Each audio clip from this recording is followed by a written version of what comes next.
guys, a little bit of bad news. Well, it is bad news straight up. The 420, I fiddled with it all day, and she's not cooperating very well with the fuel. I got fuel coming from the tank all the way up to the fuel pump, and I had to zip tie it because the clamp that works for these is not tight enough to keep this hose on. But there is fuel going to that pump, but it is not going through the carb line. It's going through the fuel filter because it's certainly filling that up. That's no question about it. There's no question about it. There we go. But it's still not getting to the carb. And I do see one more route I could take. Now that I... Yeah, but the governor arm's in the way, so that's... Yeah, you can't do that. I take that back. But yeah, that's not a very good one on John Deere's part because of the fact that now it has a hard time forcing the fuel up against gravity and then back down. And it usually sits on the engine like this, so it's kind of parallel. But it runs. It's certainly warm. Like I can't touch that muffler for very long before I have to pull away. But it does run. It does indeed run.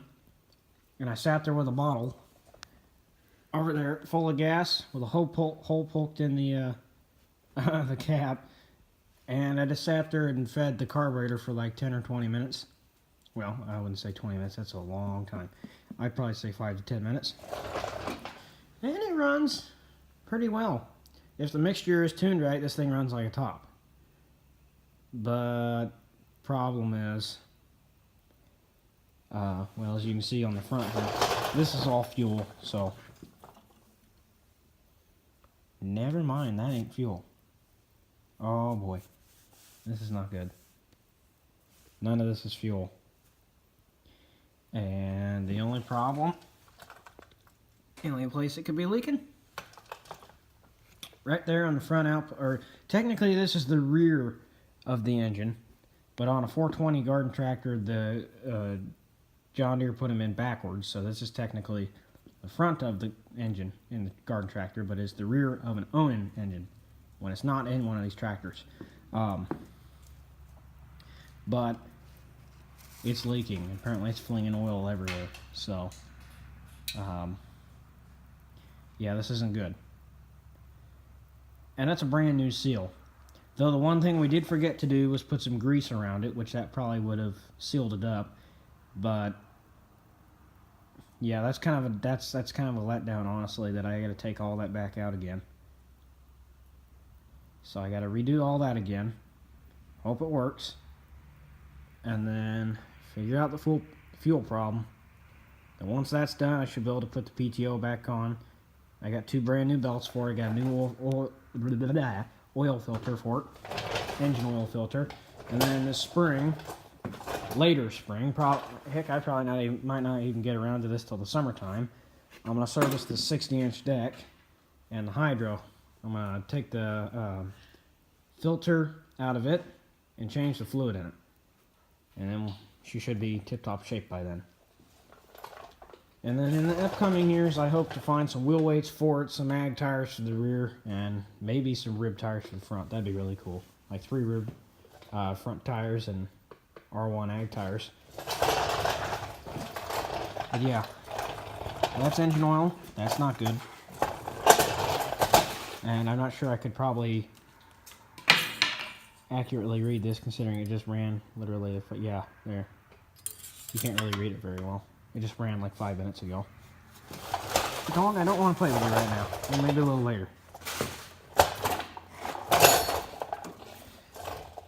But everything else is tight. And everything else is basically ready. I lifted the mower deck while it was running.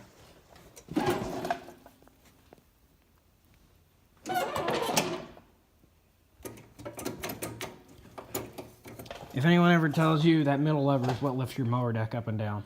Left one, I take it as for your left remote, and your right one's for your right remote, and that has a float in it. if I jam it hard enough, it sticks. There you go, it sticks. But, yeah, this is the garden tractor right here. She's got a lot of work in its future. It may need repaint here in the next 10 years or so. Because it's got the powder coat paint from 87 or 88, one of the two. I got to run the serial number again. But it has the powder coat paint, so it's peeling off everywhere. One case is right down there.